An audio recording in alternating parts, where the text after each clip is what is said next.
안녕하세요. 매일 아침 9시에 인사드리는 이번 사연은 요입니다. 본격적인 사연에 들어가기 전에 구독과 좋아요 부탁드립니다. 알람을 설정해 두시면 매일 아침 9시에 새로운 이야기를 가장 먼저 만나보실 수 있습니다. 여러분께 항상 더 좋은 사연으로 늘 찾아뵙겠습니다. 그럼 오늘의 사연 시작하겠습니다. 진실은 소리로 시작됩니다. 새벽 3시, 위층에서 들려온 두드림 소리. 저는 그때 몰랐어요. 그 소리가 73세 할머니의 생존 신호였다는 걸 말입니다. 22살 탐정사무소 조수 박진수. 오늘부터 제가 직접 겪은 이야기를 들려드리겠습니다. 새벽 3시 12분. 위층에서 무언가 넘어지는 소리가 들렸어요. 그것도 한 번이 아니라 3번이나 말입니다. 저는 잠에서 깨어 천장을 올려다봤죠. 또야. 최근 일주일 사이 이런 일이 자주 있었거든요. 2층에 사시는 김정심 할머니는 73세. 한정식 집을 40년간 운영하셨던 분이에요. 몸이 불편하시긴 하지만 새벽에 이렇게 요란할 분은 아니었어요. 저는 슬리퍼를 신고 급히 2층으로 올라갔습니다. 복도에 나서자마자 이상한 걸 발견했어요. 정심 할머니 집 앞에 누군가 있었던 흔적이 남아 있었거든요. 담배재가 떨어져 있었고 바닥에는 구두 자국이 선명했습니다. 할머니, 괜찮으세요? 문을 두드렸더니 할머니가 나오셨어요. 얼굴이 창백하셨죠. 진수야, 미안해. 깨웠구나. 뭔가 문제 있으시면 언제든 말씀하세요. 고마워. 그런데 할머니가 말을 망설이시더니 작은 목소리로 속삭이셨어요. 혹시 누가 내 집에 들어왔다 간 것 같지 않니? 등골이 서늘해졌습니다. 할머니의 집 문손잡이 주변에 긁힌 자국이 있었거든요. 자물쇠를 건드린 흔적이 분명했어요. 할머니, 지금 당장 제 방으로 내려오세요. 그럴까? 네, 그게 안전해요. 할머니를 1층 제 방으로 모시고 온 다음 저는 급히 형에게 전화를 걸었어요. 박민우 29세. 개인 탐정 자격증을 가진 제 형이자 스승이죠. 형, 응급 상황이야. 뭔데? 위층 할머니 집에 누군가 침입한 것 같아. 지금 당장 와야겠어. 알았어. 현장은 건드리지 말고 기다려. 전화를 끊고 할머니를 살펴봤어요. 손이 떨리고 계셨습니다. 할머니, 최근에 이상한 일 없었어요? 누가 찾아왔다거나. 며느리가 자주 와. 요양원 얘기하면서. 요양원이요?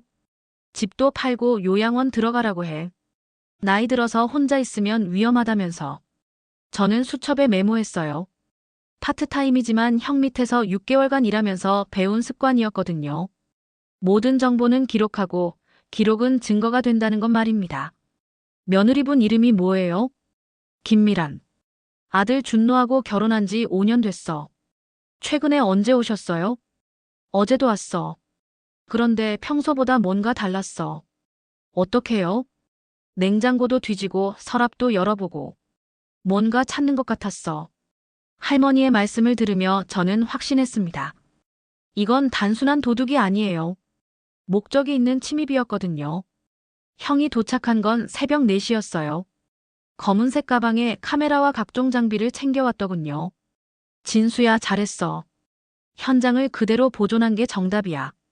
형, 이거 봐. 복도 CCTV가 꺼져 있어. 건물 복도에는 CCTV가 하나 있는데 새벽 2시부터 4시까지 녹화가 중단되어 있었어요. 누군가 의도적으로 조작한 거였습니다. 전원을 일시적으로 차단했구나. 아마추어는 아니야. 형이 중얼거렸어요. 저희는 새벽 내내 증거를 수집했습니다. 문손잡이의 지문, 복도의 발자국, 그리고 할머니 집안에 뒤바뀐 물건들까지 모두 사진으로 남겼어요. 진수야, 이거 보통 사건이 아니야. 어떻게 보면 계획적이고 조직적이야. 그리고 목적이 명확해. 형의 말에 가슴이 두근거렸어요. 6개월간 작은 사건들만 다뤘는데 이번엔 뭔가 큰 일에 휘말린 것 같았거든요. 할머니는 안전한 곳에 모셔두고 우리는 본격적으로 조사해보자. 형, 근데 의뢰인도 없는데 괜찮아? 의뢰인은 있어. 바로 너야. 위층 할머니를 지키고 싶다는 내 마음이 의뢰야. 그 순간 저는 깨달았어요. 이건 단순히 사건을 해결하는 게 아니라 한 할머니의 생명을 지키는 일이라는 걸 말입니다. 22살 청년으로서 처음 맞닥뜨린 진짜 책임감이었어요. 다음 날 오후 저는 평소처럼 배달 알바를 하고 있었어요. 치킨집에서 시간당 9,000원 받는 일이었는데 사실 이건 제 생활의 한 면일 뿐이었습니다. 진짜 정체는 따로 있었거든요. 밤 9시부터 새벽 2시까지 저는 형의 탐정사무소에서 조수로 일했어요. 주로 불륜 증거 수집이나 보험 사기 추적 같은 일들이었죠. 진수야, 어제 사건 관련해서 이상한 걸 발견했어. 형이 컴퓨터 화면을 가리키며 말했어요. 뭔데요? 최근에 맡은 보험 사기 사건 파일 보면 김미란이라는 이름이 나와. 제 심장이 쿵 떨어졌어요. 정심 할머니의 며느리 이름이었거든요. 우연의 일치 아닐까요? 나이랑 주소까지 일치해. 이건 우연이 아니야. 형이 펼쳐 보인 자료에는 충격적인 내용들이 적혀 있었어요. 김미란 34세. 5년 전 교통사고 보험 사기로 의심받았던 인물. 다만 증거 불충분으로 기소는 되지 않았다고 나와 있었습니다. 그럼 전과자네요? 정확히는 전과자가 아니야. 하지만 의심인물인 건 맞아. 저는 급히 어제 할머니가 하신 말씀들을 떠올렸어요. 요양원, 집 매각, 그리고 뭔가를 찾는 듯한 행동들. 형, 혹시 할머니를 노리는 게 아닐까요? 그럴 가능성이 높아. 노인 대상 보험 사기는 요즘 늘어나는 추세거든. 어떤 식으로요? 의도적으로 사고를 유발하거나 건강을 악화시켜서 보험금을 타내는 거지. 아니면 재산을 가로채거나. 등골이 오싹했어요. 할머니가 정말 위험에 처해 있을 수도 있다는 생각이 들었거든요. 그럼 우리가 뭘 해야 해요? 일단 증거를 더 모아야 해. 의심만으로는 경찰도 움직이지 않아. 형은 서랍에서 작은 카메라 하나를 꺼냈어요. 이거 피놀 카메라야. 할머니 집에 설치해 두자. 불법 아니에요? 할머니 동의 하에 본인 집에 설치하는 거니까 문제 없어. 오히려 증거 확보에 도움이 될 거야. 저녁에 할머니를 찾아뵀어요. 1층 제 방에서 하루를 보내신 할머니는 많이 불안해하고 계셨습니다. 할머니, 제가 조사해본 결과 며느리분이 좀 의심스러워요. 미란이가? 네, 과거에 보험 관련해서 문제가 있었던 것 같아요. 할머니의 얼굴이 굳어졌어요. 사실은 나도 이상하다고 생각했어. 최근 들어서 자꾸 보험 얘기를 하거든. 어떤 보험이요? 생명보험 받아놨냐고 묻고 수혜자가 누군지도 물어보고. 저는 소름이 돋았어요. 이건 명백히 노인을 노린 범죄의 전조 증상이었거든요. 할머니, 제가 집에 작은 카메라 하나 설치해도 될까요? 혹시 모를 일에 대비해서요. 그래, 그렇게 하자. 할머니도 이제는 심각성을 느끼고 계신 것 같았어요. 그날 밤, 저는 형과 함께 할머니 집에 피놀 카메라를 설치했습니다. 거실 모서리 눈에 띄지 않는 곳에 말이죠. 그리고 만약의 상황에 대비해 비상신호도 정했어요. 할머니 위험하다 싶으시면 바닥을 손가락으로 2번 두드리세요. 그러면 바로 올라갈게요. 알았어. 집으로 돌아오면서 형이 말했어요. 진수야, 이번 사건 제대로 해결하면 너도 탐정으로서 한 걸음 성장할 수 있을 거야. 정말요? 응. 다만 위험할 수도 있으니 조심해야 해. 그날 밤부터 저는 제대로 잠을 잘 수 없었어요. 위층에서 들리는 모든 소리가 예민하게 느껴졌거든요. 하지만 동시에 설레기도 했어요. 드디어 진짜 사건을 맡게 된 거니까요. 22살 탐정사무소 조수 박진수. 이제 본격적인 수사가 시작되었습니다. 사흘 후 오전 10시 할머니로부터 급한 전화가 왔어요. 진수야, 빨리 와봐. 집이 또 뒤바뀌었어. 저는 배달 알바를 잠시 중단하고 급히 2층으로 올라갔습니다. 할머니 집안은 정말 엉망이었어요. 겉보기엔 정리된 것처럼 보였지만 자세히 보니 여기저기 뒤진 흔적이 남아 있었거든요. 할머니, 언제부터 이랬어요? 어제 저녁 미란이가 다녀간 후부터야. 저는 형에게서 배운 대로 현장을 꼼꼼히 살펴봤어요. 서랍 손잡이에 남은 지문, 침실 창틀에 새로운 긁힌 자국, 그리고 무엇보다 냉장고 안이 이상했습니다. 할머니, 이 홍삼음료 새로 사신 거예요? 아니야. 미란이가 어제 사다 줬어. 몸에 좋다면서. 제가 병을 들어 냄새를 맡아봤더니 뭔가 이상했어요. 홍삼 특유의 쓴 냄새 외에 다른 냄새가 섞여 있었거든요. 약간 쓰면서도 화학적인 냄새였죠. 할머니, 이거 드셨어요? 한 모금 마시려다가 맛이 이상해서 그만뒀어. 어떻게 이상했는데요? 너무 써. 원래 홍삼도 쓰긴 하지만 이건 약품 같은 맛이 났어. 저는 즉시 그 병을 증거품으로 챙겼어요. 형에게 성분 분석을 의뢰하려고 말입니다. 할머니, 혹시 며느리분이 어떤 말씀하셨어요? 자꾸 요양원 얘기를 해. 집도 처분하고 요양원에 들어가면 편하다고. 그 외에는요? 보험금 수혜자를 아들로 바꾸라고 했어. 지금은 내가 수혜자인데. 제 심장이 쿵 떨어졌어요. 이건 명백한 살인 동기였거든요. 할머니 집을 나와서 형에게 전화했어요. 형, 홍삼음료 성분 분석 가능해? 물론이지. 어디서 구했는데? 며느리가 가져온 건데 맛이 이상하다고 해. 알았어. 지금 가져와. 오후에 형 사무소에 갔더니 형이 컴퓨터로 뭔가를 확인하고 있었어요. 진수야, 이거 봐. 화면에는 김미란의 통화 기록이 떠 있었습니다. 물론 합법적으로 입수한 자료였어요. 형이 보험 사기 사건으로 수사권을 받았거든요. 새벽 2시 47분에 누군가와 통화했네요. 맞아. 그것도 15분이나 긴 통화야. 상대방은 누구예요? 아직 확인 중이야. 하지만 10중 8구 브로커일 거야. 브로커요? 보험 사기 전문 브로커들이 있어. 이런 일을 대신 처리해주는 거지. 형이 홍삼음료병을 받아보더니 고개를 끄덕였어요. 이거 확실히 이상해. 냄새부터가 다르잖아. 빨리 분석해볼까요? 그래야지. 저희는 지하철로 30분 거리에 있는 민간 분석 기관으로 향했어요. 형이 자주 이용하는 곳이라고 했습니다. 2시간 정도 걸릴 거야. 분석을 기다리는 동안 형이 말했어요. 진수야, 이번 사건은 생각보다 복잡할 수도 있어. 어떡해요? 단순히 며느리 혼자 꾸민 일이 아닐 수도 있거든. 조직적으로 움직이는 것 같아. 조직이요? 보험 사기단들은 대부분 조직적으로 움직여. 계획을 세우는 사람, 실행하는 사람, 증거를 인멸하는 사람. 역할이 나뉘어져 있어. 그때 분석 결과가 나왔어요. 기술자가 심각한 표정으로 말했습니다. 이거 벤조디아제필류 성분이 검출됐네요. 상당히 고농도로요. 그게 뭔데요? 형이 대신 답했어요. 수면제 성분이야. 고농도로 섭취하면 의식을 잃을 수 있어. 그럼 정말로 할머니를 노린 거네요. 증거는 확실해졌어. 이제 현행범을 잡아야 해. 집으로 돌아오는 길에 형이 물었어요. 진수야, 무서워. 조금이요. 하지만 할머니를 지켜야 해요. 그래, 그 마음이 중요해. 탐정이 되려면 용기가 필요하거든.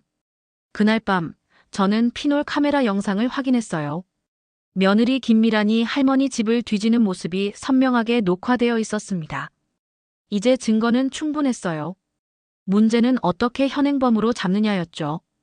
이틀 후 할머니가 제게 지난 일들을 자세히 얘기해 주셨어요. 며느리의 본 모습을 알게 된 순간이었죠. 진수야, 사실은 미란이가 처음부터 이상했어. 어떡해요? 결혼할 때부터 내 재산에 관심이 많았거든. 집값이 얼마냐? 적금은 얼마나 있냐? 할머니가 앉은 소파에 함께 앉아 말씀을 들었어요. 73세 어르신의 목소리에는 분노보다는 슬픔이 묻어 있었습니다. 요양원 얘기는 언제부터 하셨어요? 작년부터였나? 처음엔 진짜 내 건강을 걱정해서 하는 말인 줄 알았지. 지금은 어떻게 생각하세요? 집을 팔고 내가 요양원에 들어가면 그 돈이 다 준노와 미란이한테 가잖아. 할머니의 아들 이준노는 36세. 평범한 회사원이었는데 아내 말에 많이 휘둘린다고 했어요. 아들분은 어떤 분이에요? 착한 애야. 하지만 너무 약해. 미란이 말이라면 뭐든 다 들어. 요양원 얘기도 아들분이 동의하세요? 처음엔 반대했어. 하지만 미란이가 계속 설득하니까 마음이 흔들리더라고. 제가 수첩에 메모하면서 물었어요. 보험금 수혜자 변경 얘기는 언제 하셨나요? 지난주였어. 갑자기 와서 서류를 가져오더니 여기 사인하라고 했어. 사인 안 하셨죠? 당연히 안 했지. 왜 갑자기 바꾸려고 하는지 이상했거든. 그때 할머니가 서랍에서 봉투 하나를 꺼내셨어요. 이거 봐. 미란이가 가져온 서류야. 보험금 수혜자 변경 신청서였어요. 현재 수혜자인 김정심을 이준노로 바꾸는 내용이었습니다. 보험 금액은 2억 원. 적지 않은 돈이었죠. 할머니, 이거 정말 중요한 증거예요. 그래. 네, 이게 동기를 증명해 주거든요. 저는 그 서류를 사진으로 찍어서 형에게 보냈어요. 곧바로 답장이 왔습니다. 이거면 충분해. 이제 함정을 설치하자. 오후에 형이 찾아왔어요. 할머니께 작전을 설명드렸습니다. 할머니 며느리가 다시 올 때까지 기다렸다가 현행범으로 잡으려고 해요. 위험하지 않을까? 걱정 마세요. 저희가 다 준비해놨어요. 형이 가방에서 작은 기계를 꺼냈어요. 이건 RF 송신기예요. 할머니 테이블 밑에 붙여놓을게요. 혹시 위험한 상황이 되면 즉시 신호가 와요. 그리고 비상신호도 다시 확인할게요. 바닥을 손가락으로 2번 두드리면 바로 올라갈게요.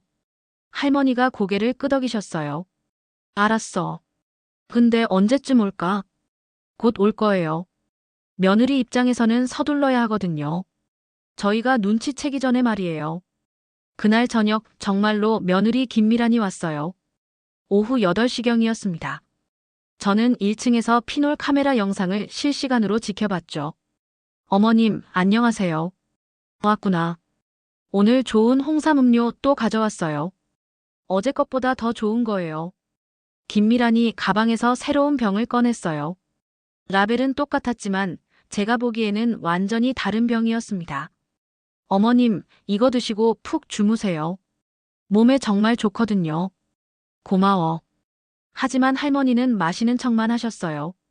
저희가 미리 연습한 대로 말이죠. 미란아, 그런데 왜 자꾸 보험 얘기를 하는 거니? 어머님 걱정돼서 그러는 거예요. 혹시 무슨 일 생기면 준노가 걱정될까 봐. 무슨 일이 생긴다는 거야?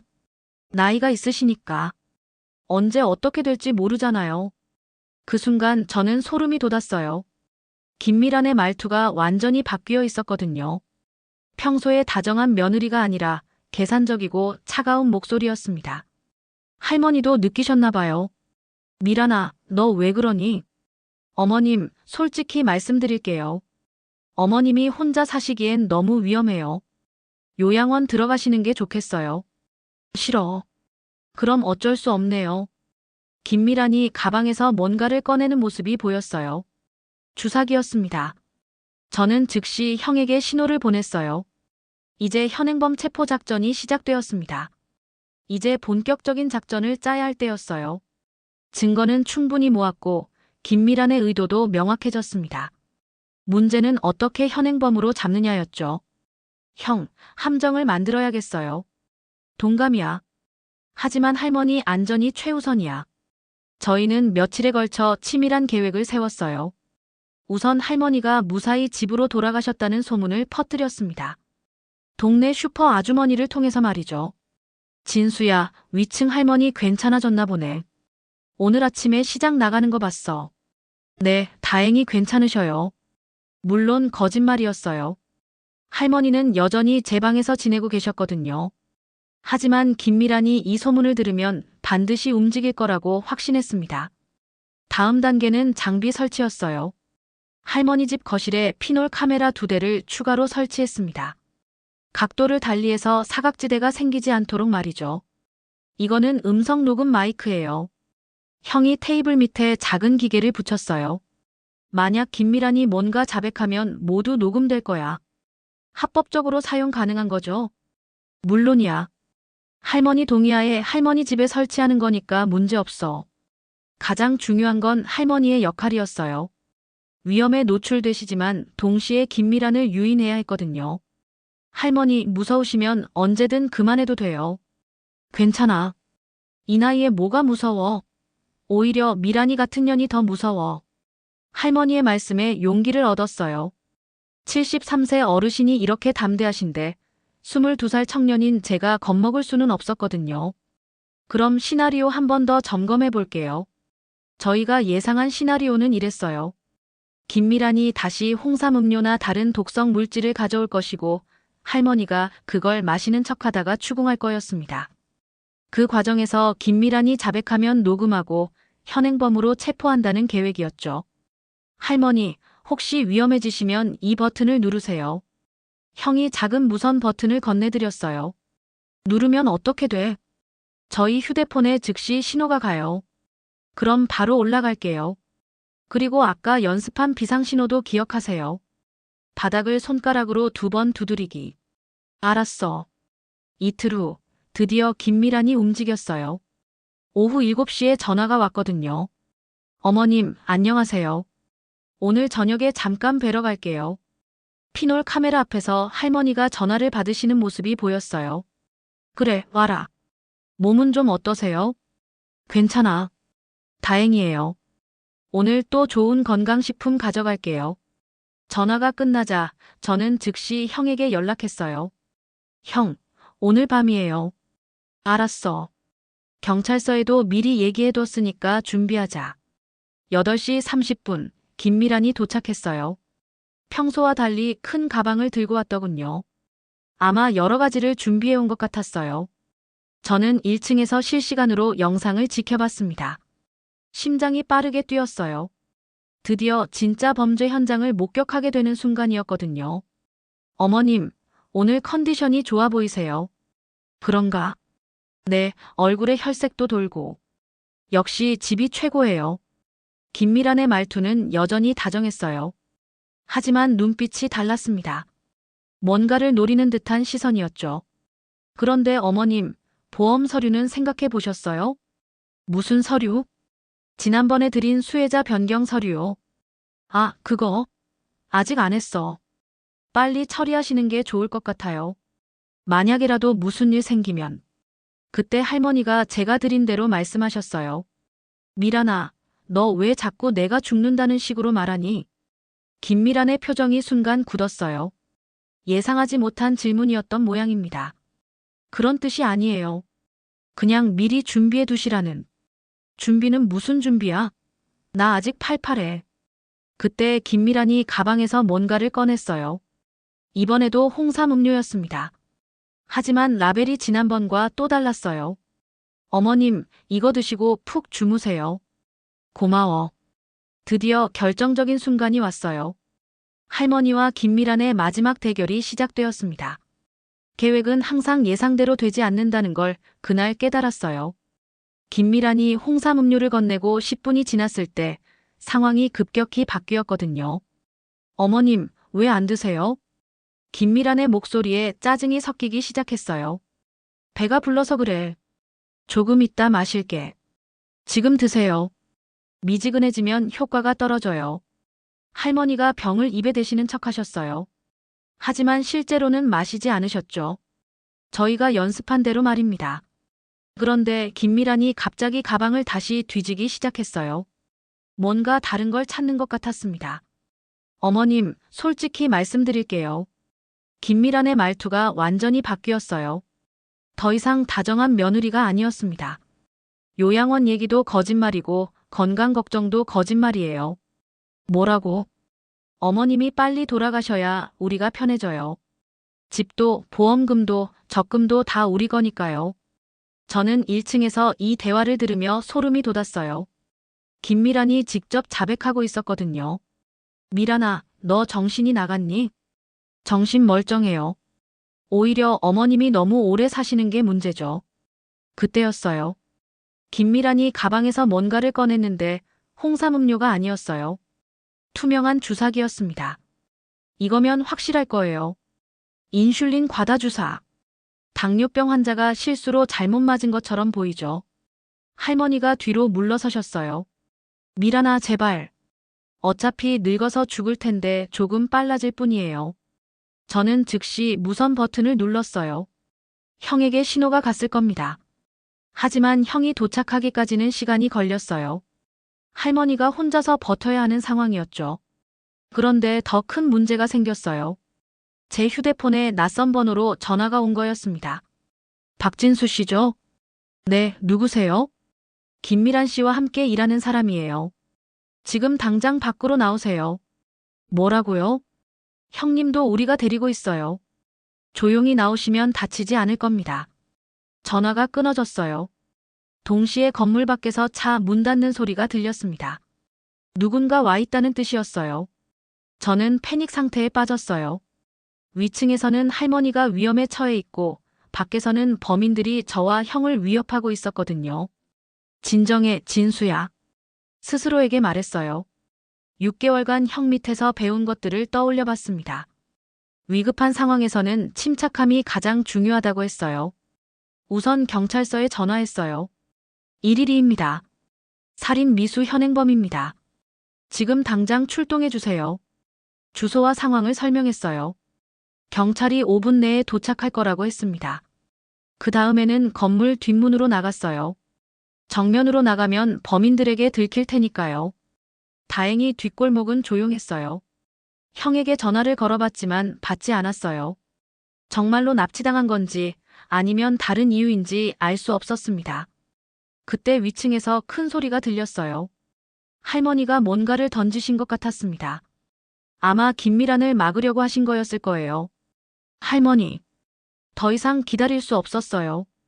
경찰이 와도 상황 파악하는데 시간이 걸릴 테니까요. 제가 직접 나서야 했습니다. 하지만 정면으로 올라가기에는 위험했어요. 김미란이 문을 잠갔을 수도 있었거든요. 그때 떠오른 게 비상계단이었어요. 건물 뒤편에 있는 외부 계단으로 2층 베란다로 갈 수 있었습니다. 위험했지만 다른 방법이 없었어요. 계단을 조심스럽게 올라갔어요. 2층 베란다 창문이 반쯤 열려 있었습니다. 다행이었죠. 창문 틈으로 안을 들여다보니 할머니가 소파 뒤에 숨어 계시고 김미란이 주사기를 들고 찾아다니는 모습이 보였어요. 어머님, 어디 계세요? 빨리 끝내줘. 김미란의 목소리였어요. 저는 조심스럽게 창문을 열고 안으로 들어갔어요. 발소리가 나지 않도록 양말만 신고 움직였습니다. 할머니, 저예요. 작은 목소리로 말하자 할머니가 고개를 돌리셨어요. 안도의 표정이었습니다. 진수야. 괜찮으세요? 응. 소파 뒤에 숨어 있었어. 김미라는 침실 쪽에서 할머니를 찾고 있었어요. 지금이 기회였습니다. 할머니, 제가 김미란 주의를 끌 테니까 그 사이에 밖으로 나가세요. 너무 위험해. 괜찮아요. 경찰도 곧 와요. 그때 현관문에서 인터폰 소리가 들렸어요. 경찰이 도착한 거였습니다. 김미란 씨, 경찰입니다. 문 열어주세요. 김미란이 당황하는 소리가 들렸어요. 주사기를 떨어뜨리는 소리도 났습니다. 진수야, 지금이야. 할머니와 함께 현관문으로 뛰어갔어요. 문을 열자 경찰관 3명이 서 있었습니다. 신고하신 분이세요? 네, 현행범이 안에 있어요. 주사기 들고 할머니를 위협했어요. 경찰이 집 안으로 들어갔어요. 김미란은 화장실에 숨어 있다가 체포됐습니다. 주사기와 홍삼음료병도 증거물로 압수됐고요. 형은 어떻게 됐을까요? 형님이요? 아래층에서 기다리고 계시는데요. 네. 1층으로 내려가니 형이 멀쩡히 앉아 있었어요. 진수야, 수고했어. 형, 납치당했다고 하던데. 그거 가짜 전화였어. 너를 혼란시키려고 한 거지. 그럼 형은 계속 여기 있었어요? 응. 뒷문에서 경찰 기다리고 있었어. 그제서야 전체 상황을 파악할 수 있었어요. 김미란이 마지막으로 저를 방해하려고 가짜 전화를 시킨 거였습니다. 하지만 결국은 실패했죠. 경찰서에서 조서를 작성하는데 3시간이 걸렸어요. 김미란의 자백 내용, 증거물 확인, 그리고 저희가 수집한 모든 자료를 정리해야 했거든요. 박진수 씨, 정말 대단하네요. 22살에 이런 사건을 혼자 해결하다니. 담당 형사가 감탄했어요. 혼자 한 게 아니에요.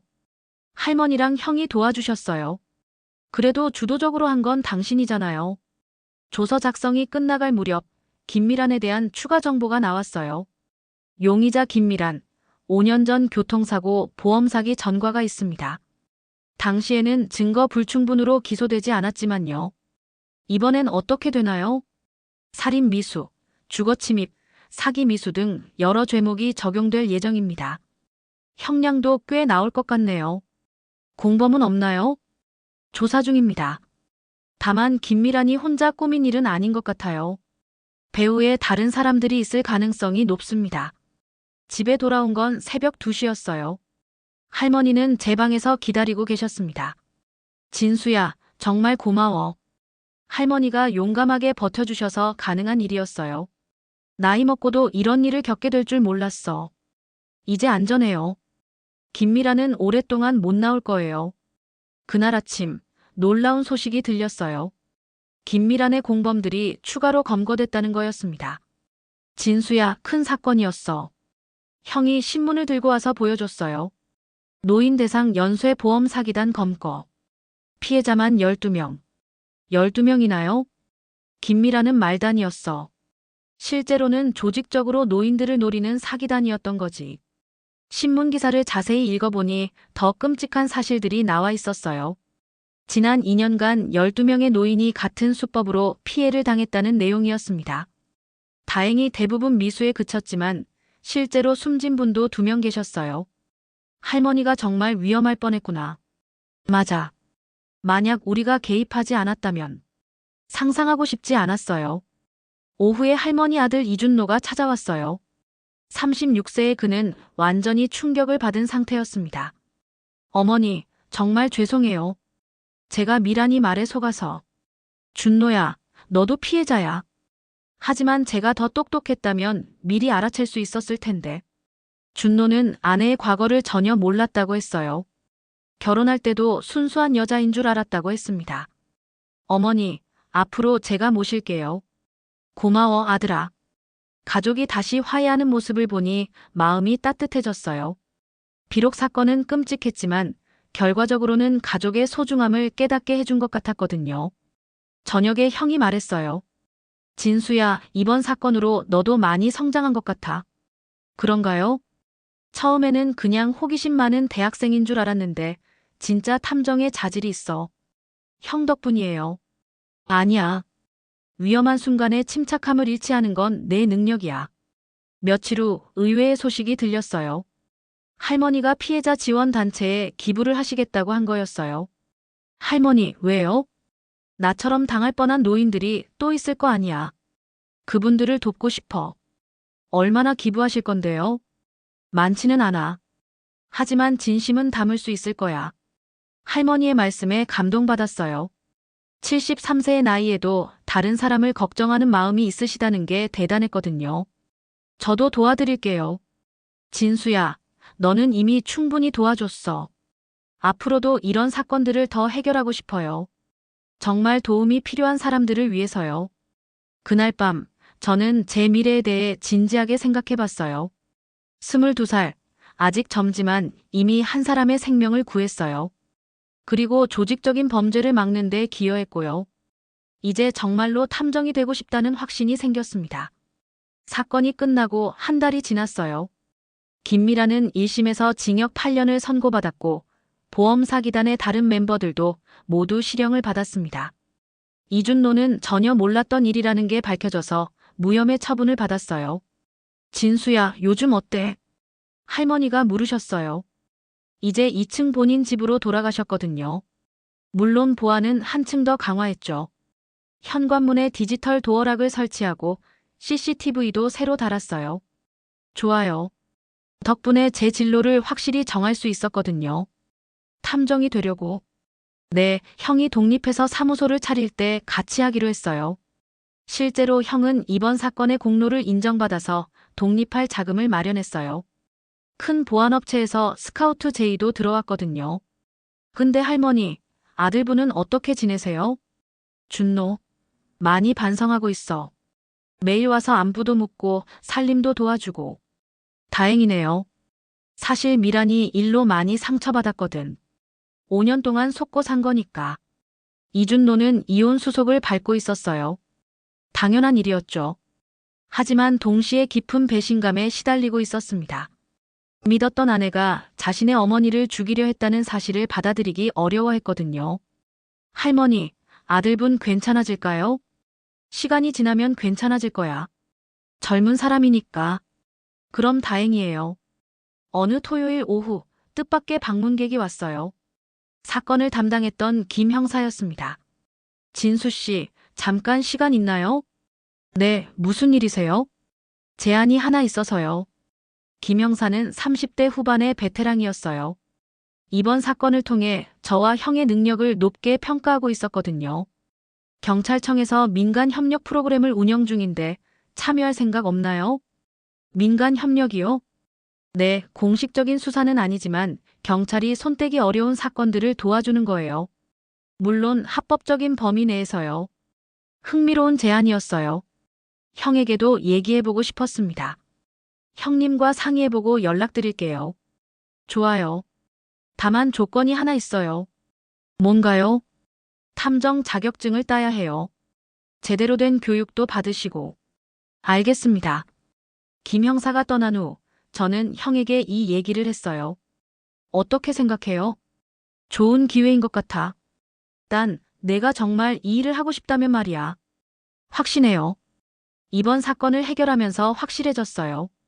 그럼 준비해보자. 탐정 자격증부터 따고. 그날 저녁 할머니와 저녁을 함께 했어요.